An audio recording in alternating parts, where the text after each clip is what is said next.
Here are my choices for the 10 best culprits of the Nancy Drew series. Obviously, this video will contain spoilers. I held off on making this video for years because I couldn't decide what counts as best. Some people think best culprit means most threatening, or most likely to get away with their crimes. Some people really love the surprise culprits while other people hate them. In the end, I decided I'll just pick the culprits I like the most. And that's still a difficult decision because I like most of them. Number 10, Lori Gerard. Lori is a huge airhead, which is pretty different. Normally the culprits are smart schemers. In her case, she freely admits she couldn't solve the scavenger hunt puzzles, so she invited a bunch of smart people to solve the puzzles for her. Also, it was a good excuse to throw a party. She likes parties. I think Lori would be a good character even if she wasn't the culprit. She has a love story with Tino, a big fight with Charlena, and the fake kidnapping. I think she might have been a better culprit if she had been a plotting villain the whole time. It feels like she didn't decide to do anything bad until the end. If Nancy had said something different, or if Nancy had left for a bathroom break at a specific point, I'm pretty sure Lori would not have turned over to the dark side. Number 9, Shorty Thurmond. I feel like Shorty has to be on this list because he's a fan favorite. I hate his stupid vegetable picking challenge, but it does make him memorable. I also enjoy the scene where he plays guitar. Plus, he's super creepy in the bad ending, and he ran off Nancy's horse, Bob. Poor Bob. I feel like more could have been done with Shorty's bank robber friends, though. It strikes me as weird that he's got a whole gang of outlaws working for him that we never get to see. Number 8, Andy Jason. Whales rule! I wanted to include either Andy or Elliot, because that's 2 creepy culprits in a row who strangled Nancy. Those game over scenes are nightmare fuel. I guess I like Andy better because he has silly hair. He's more likely to succeed in his crimes because Elliot's a big slacker. It's kind of impressive how Andy has so many criminals working for him when his day job involves selling clam permits. I don't know why he's even bothering with smuggling animal furs. His secret villain boat is so huge he could probably sell it for enough money to retire right now. His whale business is pretty cool too. I like the museum.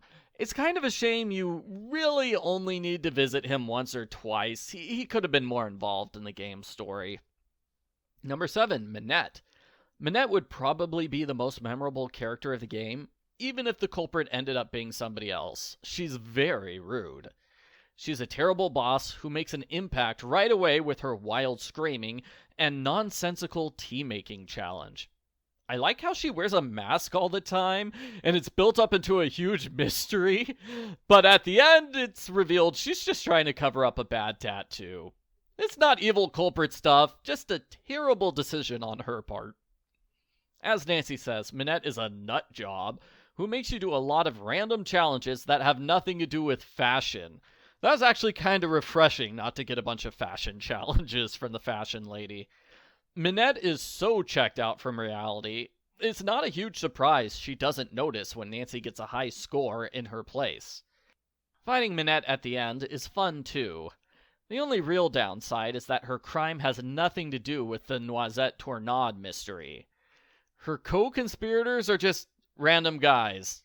It would have been so much better if she was working with Dieter the whole time to do evil stuff. Number 6, Taylor Sinclair. I believe Taylor is one of the few culprits that I correctly predicted.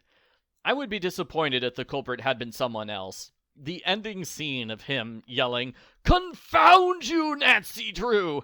is great. He's such a slimeball that it amuses me. Like Manette, he's one of those villains you love to hate. His character design is great with the gaudy tie, creepy mustache, and bad comb-over. His over-the-top responses to everything are amusing. It's weird that he keeps old cookies in his office to give to visitors. There's no reason he can't throw them out and replace them with fresh cookies, but he doesn't.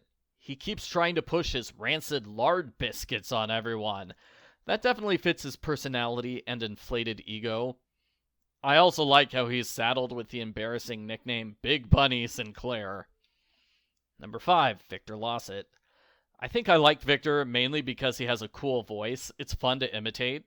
He's a phone character for the first half of the game, so it's good he's got a cool voice. There are many games where Nancy's on-the-phone boss never appears in person, so it's a decent surprise when he suddenly shows up and tries to fire you halfway through. Plus, Victor is basically the same as the villain from the first Iron Man movie. Thanks to this game, I was able to miss most of the movie, but I could still follow his character story because I knew ahead of time he's the technology guy who's the surprise villain. Number 4, Dwayne Powers. I like his character. I think he would be memorable even if he wasn't the culprit. He brings so much enthusiasm to his first appearance when he's insulting Rick. He goes all out as an over-the-top soap opera villain at the end, which is great. My only regret is that the game did not really follow through with the promise of soap opera love drama between Dwayne and Maddie. He's the only culprit who appears in more than one game. His triumphant return is a highlight in a game that's mostly puzzles. I do wish they brought back Dwayne's original voice actor for that scene, though, instead of having the Frank Hardy voice. Number 3, Rentaro. He was a fun character throughout the whole game, to the point where I'm kinda sad that he's the culprit. I liked him enough, I was hoping he would be a phone contact in future games. I half wonder if that's why the game has a second ending, where he's treated like more of a friend and less of a scoundrel. Rentaro is a bright spot in a pretty dark game. Miwako and her grandmother are so distant. It's nice to have Rentaro be a friend at the Ryokan. It also feels like he's being more honest and direct with Nancy, since he's the only one who's not a member of the family tragedy. Plus, the dude loves giving you free puzzles. Ned never gives Nancy free puzzles. Sadly, I think the game was forced to make him the culprit. He's the only one with the technological know-how to pull off all the hauntings. I would have been so disappointed if the game used the excuse that all the hauntings were a hallucination, even if that meant Rentaro was innocent. Number 2, Anya Mittlemeyer. As a character, Anya's fine. If I was trapped in a monster castle, she's the one that I would trust more than Carl, the incompetent. I like how she helps Nancy with her boyfriend drama, which contrasts nicely with the motive that she wants revenge on an ex-boyfriend. The storyline about Anya lying on her resume to get a job is decent foreshadowing. Why was she so desperate to get this job? Because she's the culprit. I liked her big culprit speech at the end. It felt in character for her, and it fit the story well. With some characters, the culprit scenes feel a little fake. As in, the character is revealed as the culprit, and suddenly they start acting like a totally different person. With Anya, it feels more real. I have some honorable mentions. The culprits from Labyrinth of Lies are usually on favorite culprit lists. I think it's mainly because they're good looking. People are also drawn to the culprits who promise to return for revenge, so shout out to Anya and Helena, and again Dwayne, for actually kind of getting revenge. In the treasure hunt games, the culprit secretly follows Nancy and tries to steal the treasure at the end. Kudos to Corrine from Warnings at Waverly Academy. She found the hidden treasure on her own without Nancy's help. And now, time for number 1, Brenda Carlton. Alibi and Ashes is a special game since it takes place in Nancy's hometown. All the characters have known her for years. Framing Nancy for arson was deeply personal, and that's a big change from the other games where Nancy's meeting everyone for the first time. This is why she stands out to me as the best culprit. Her main goal is to destroy Nancy's life, the same way Alexi's life was destroyed. Dwayne's revenge plot was more of a treasure hunt than a revenge scheme, but Brenda is laser focused on revenge. She put a lot of thought and effort into her scheme, and it's chilling how close she came to succeeding. It's also chilling when she casually admits that it wouldn't have bothered her much if Nancy had died in the town hall fire.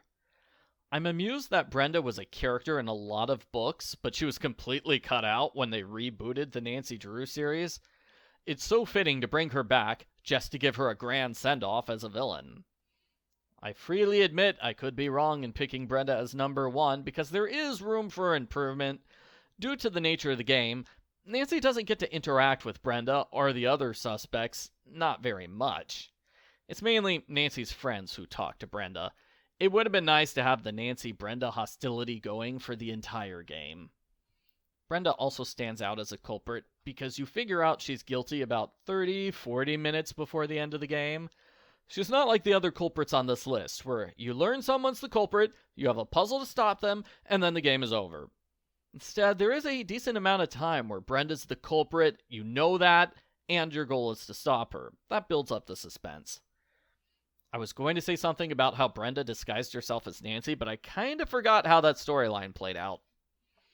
Those are my picks for the 10 best Nancy Drew culprits. Feel free to leave comments like Brenda Carlton stinks, Jane Penvillin all the way. As I said, it was very difficult to pick my 10 favorites and order them in some fashion. I also did a video of the 10 worst Nancy Drew culprits, as well as videos for my 12 favorite Nancy Drew games and 11 least favorite Nancy Drew games. Feel free to check them out too.